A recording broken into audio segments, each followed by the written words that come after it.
Yesterday we have discussed the Newton's second law and Newton's third law.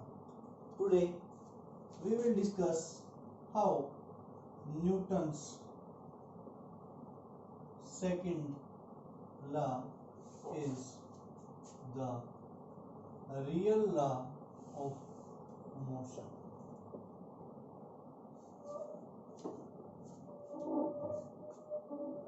Newton's second law is the real law of motion, means Newton's second law contains first law in it and also contains third law in it.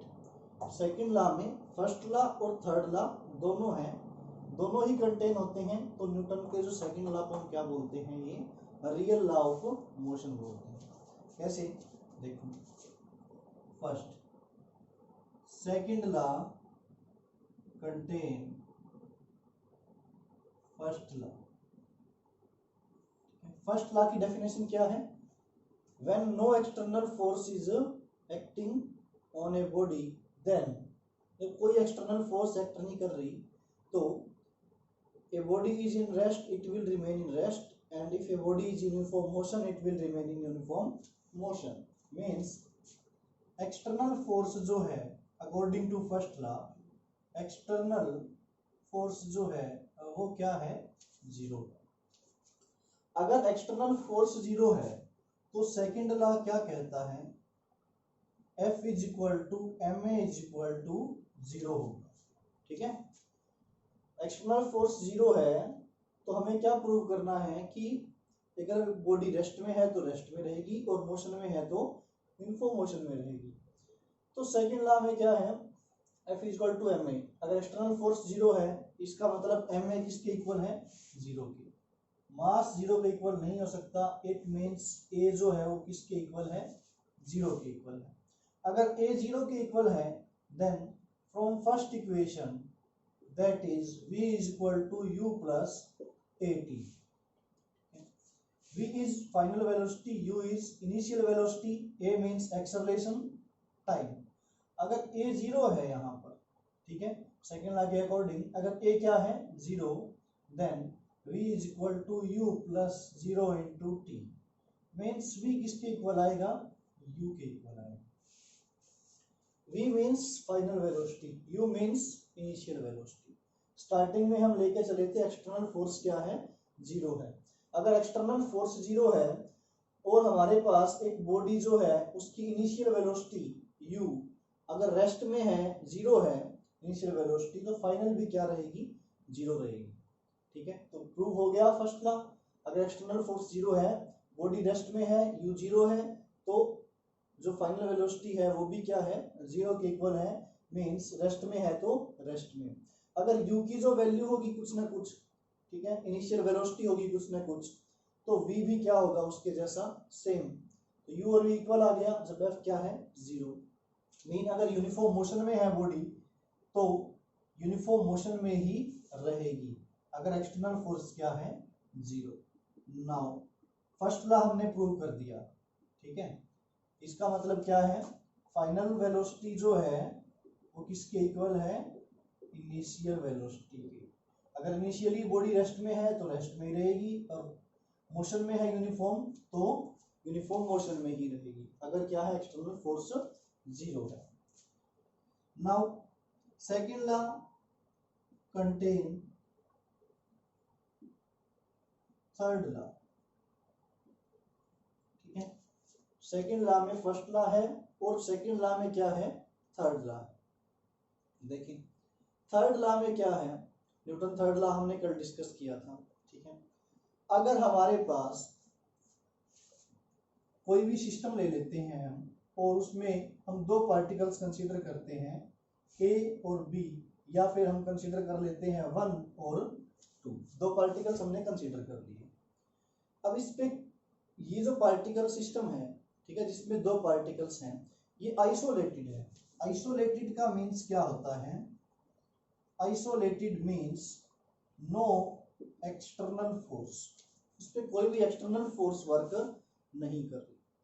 तो ये particle इस पे force apply कर रहा है और ये particle इस पे फोर्स अप्लाई कर रहा है। ठीक है, हमने बोला कल थर्ड लॉ में कि जो फोर्सेस हैं वो कैसे एग्जिस्ट करती हैं, ऑलवेज पेयर में। तो न्यूटन थर्ड लॉ में प्रूव करना है, किससे प्रूव करना है, न्यूटन सेकंड लॉ से, ठीक है।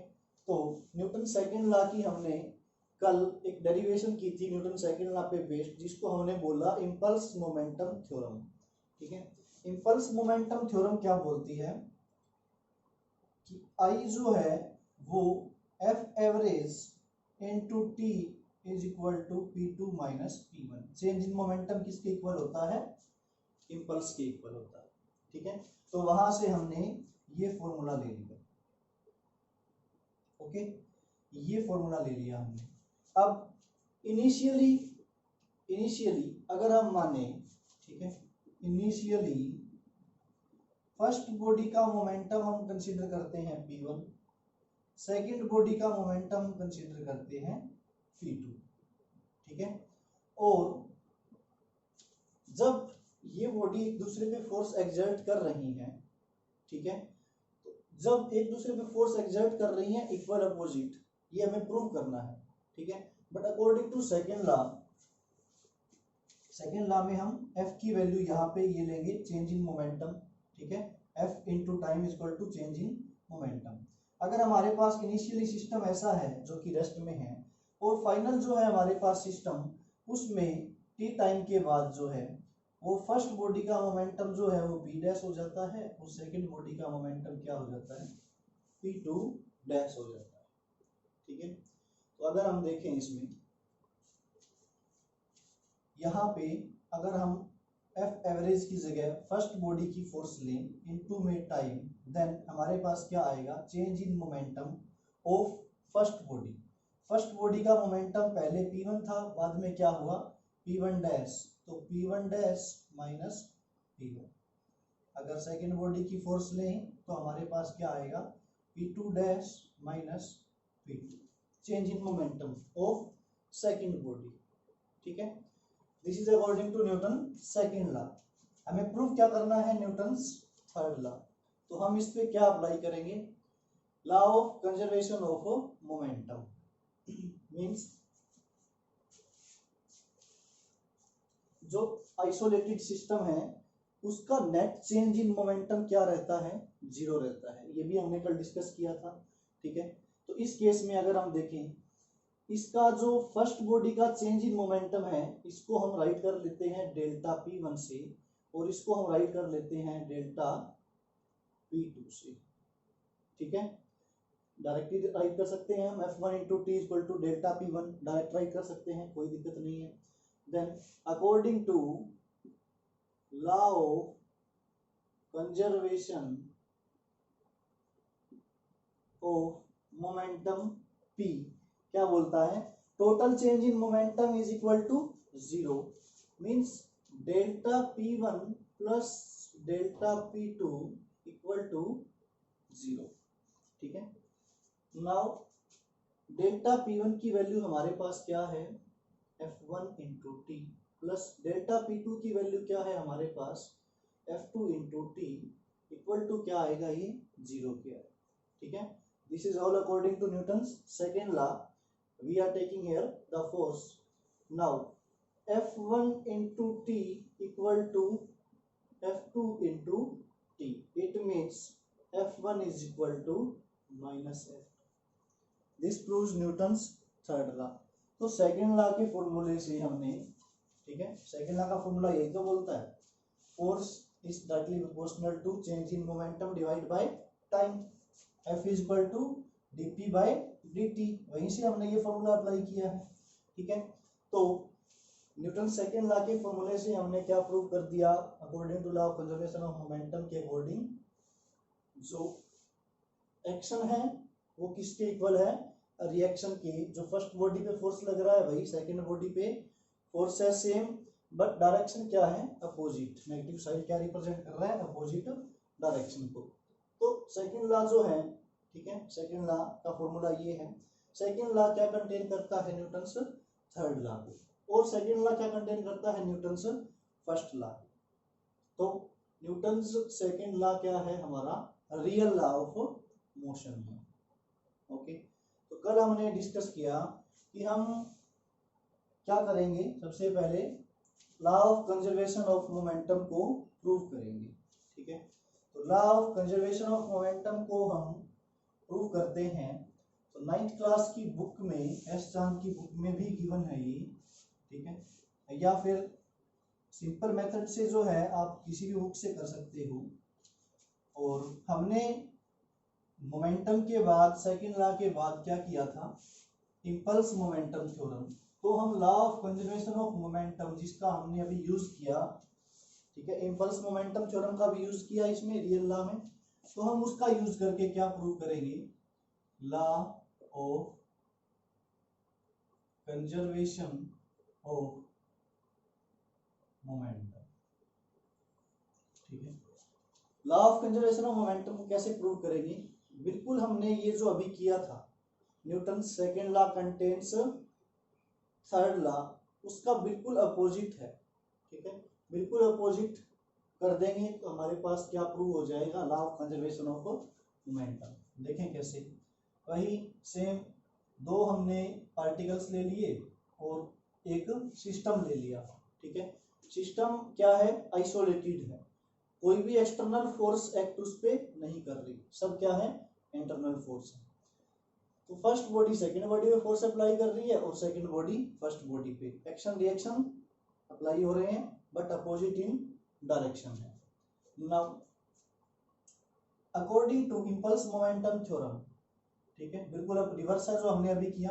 According to impulse momentum theorem F1 into delta T ले लो या टी ले लो। ठीक है, इंपल्स मोमेंटम थ्योरम के अकॉर्डिंग, या फिर हम बोल सकते हैं सेकंड लॉ के अकॉर्डिंग, ये किसके इक्वल होगा, change in momentum of first body. First body पे फोर्स है, change in momentum of first body. ठीक है, इसको हम क्या राइट कर सकते हैं, P2 माइनस P1। ठीक है, sorry, P1 dash minus P1 right कर सकते हैं इसको, अभी हमने राइट किया था। और F2 जो है इंटू टी, वो किसके इक्वल होगा, डेल्टा P2 के, mean P2 dash minus P2 के इक्वल। ठीक है, now according to Newton third law, according to Newton's third law अगर हम देखें तो F1 किसके इक्वल है, F2 के। ठीक है, F1 किसके इक्वल है, F2 के, थर्ड लॉ के अकॉर्डिंग, बट साइन कैसा आएगा, माइनस का है। अगर हम इसको दोनों साइड डेल्टा टी से मल्टीप्लाई कर देते हैं तो हमारे पास ये फॉर्मूला आ जाएगा।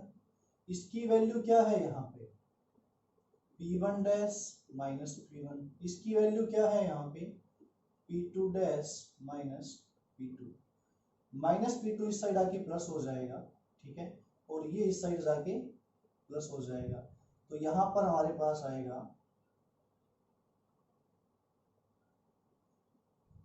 P1 dash plus P2 equal to P2 dash plus P1।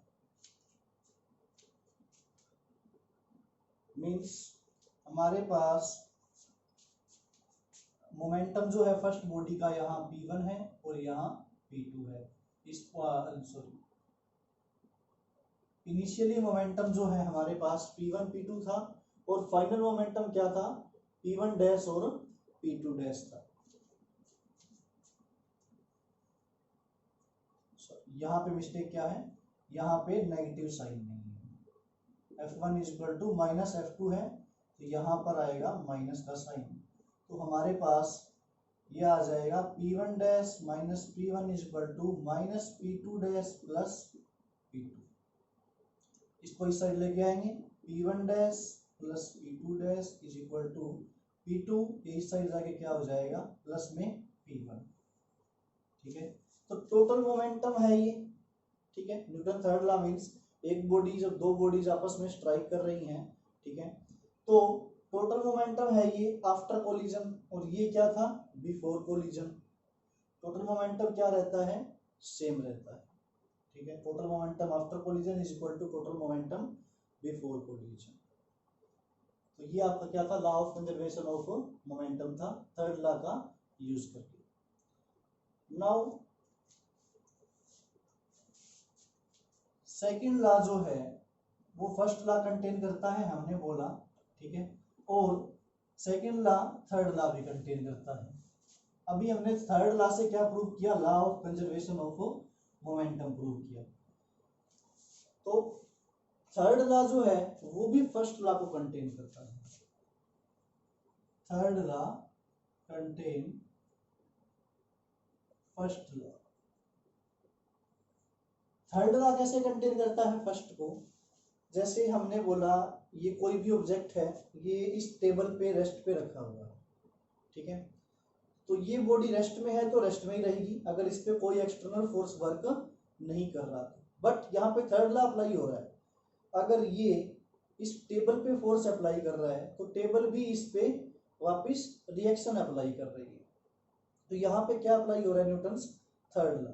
अगर जहाँ थर्ड लॉ अप्लाई हो रहा है उसमें फर्स्ट लॉ कंटेन हो रहा है, ठीक है, क्योंकि बॉडी रेस्ट में है तो रेस्ट में रहेगी, लेकिन कब, जब एक्सटर्नल फोर्स क्या हो, जीरो हो, ठीक है। उसके बाद ये तो आपकी नॉर्मल सी टर्म थी। उसके बाद हम करते हैं कनेक्टेड मोशन।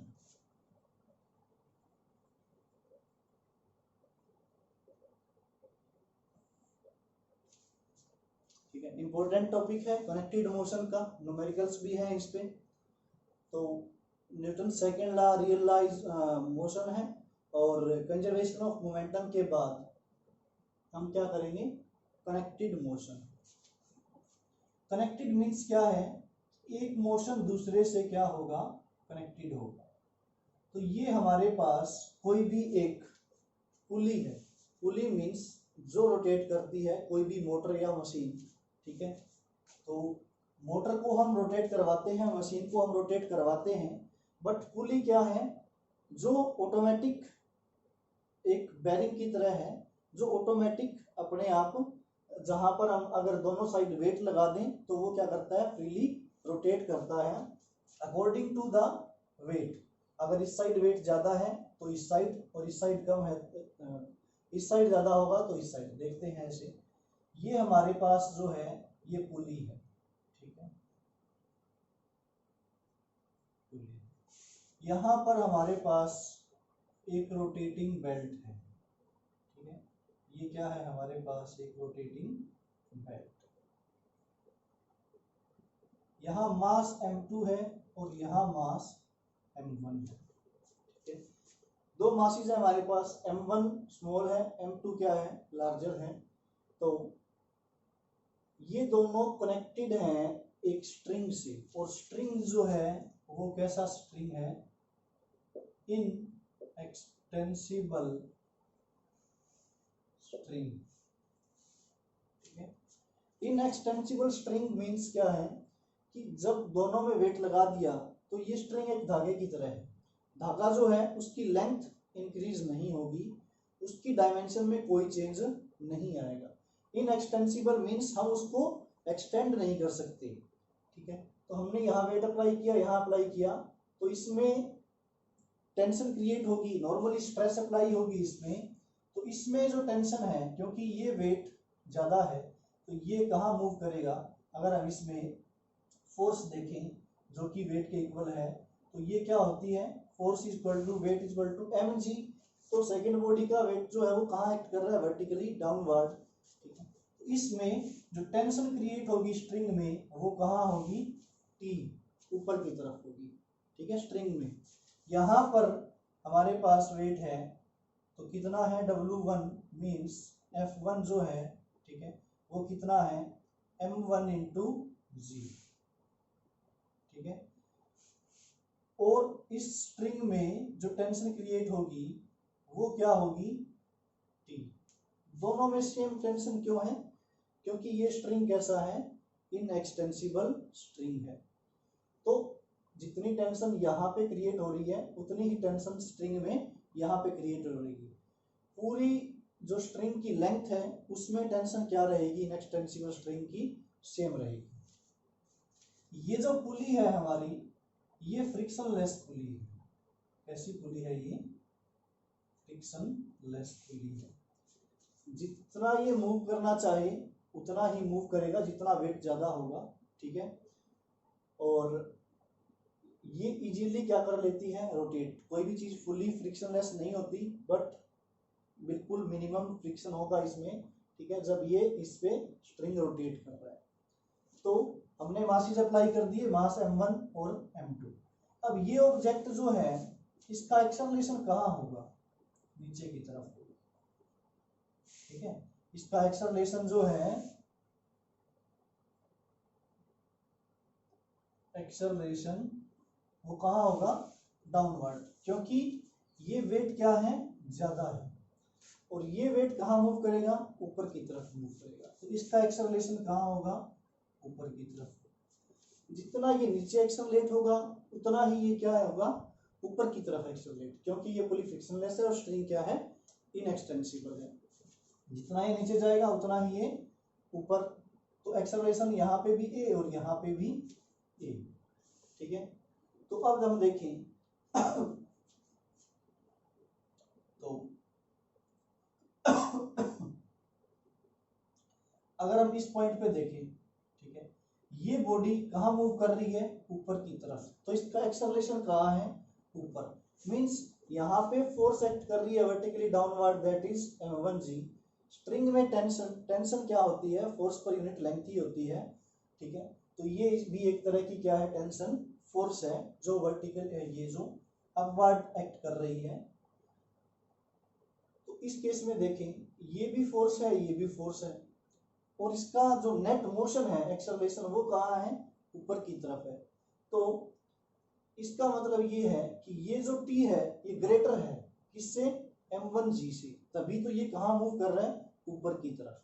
तो इस पे जो नेट फोर्स है वो क्या होगी, इस पॉइंट पे ए पे, ठीक है, ए पे जो नेट फोर्स है वो क्या होगी, t माइनस m1g, ठीक है। ये ज्यादा है, ये कम है, तो ये कहाँ मूव कर रहा है, ऊपर की तरफ, ठीक है।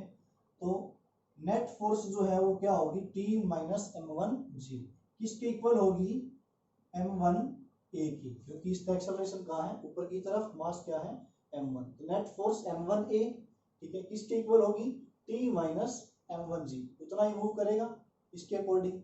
अगर हम b पे देखें तो हमारे पास क्या कंडीशन आती है, यहाँ जो है फोर्स एक्ट कर रही है m2g, यहाँ टेंशन ऊपर की तरफ t है, ये ज्यादा मास है इसलिए कहाँ मूव कर रहा है, नीचे की तरफ। तो इस पे नेट मोशन जो है इसका वो कहाँ है, डाउनवर्ड है, और एक्सेलरेशन क्या है, a। It means net force जो है वो क्या है, m2a, और वो किसके इक्वल है, क्योंकि नीचे मूव कर रहे हैं तो ये ज्यादा है और ये फोर्स क्या है, कम। तो m2g minus T, m2g minus T, ठीक है। ये ज्यादा है, ये कम है, ऊपर टी, ये मूव कहाँ कर रहा है, नीचे की तरफ। कितना ज्यादा मूव करेगा, किसके अकॉर्डिंग, नेट फोर्स के अकॉर्डिंग, m2a कितना होगा, m2g माइनस टी के इक्वल होगा, ठीक है। ये हमारी फर्स्ट इक्वेशन हो जाएगी और ये हमारी सेकंड इक्वेशन हो जाएगी। इसको हम ऐसे भी राइट कर सकते हैं, m2g minus T is equal to m2a, ठीक है। ये हमारे पास फर्स्ट इक्वेशन है और ये हमारे पास सेकंड इक्वेशन। अगर हम फर्स्ट इक्वेशन में सेकंड इक्वेशन ऐड कर देते हैं तो हमारे पास क्या आता है, t minus m1g plus m2g minus T equal to m1a plus, sorry यहाँ पे m2a आएगा, और ठीक है, हम ये इक्वेशन ले रहे हैं, तो m2a। नाउ t से t क्या हो रहा है, कैंसिल, ये माइनस टी है, ये प्लस टी है, यहाँ पे g कॉमन आ रहा है और अंदर यहाँ पे m2 माइनस m1 रहा है। यहाँ पर हमारे पास a कॉमन आने के बाद क्या रहेगा, ये रहेगा। तो यहाँ से a की वैल्यू हमारे पास क्या आ जाएगी, ये इसके डिवाइड में, means m2 minus m1 divide by m1 plus m2 into में 0। ये हमारे पास क्या आ जाएगी एक्सेलरेशन की वैल्यू।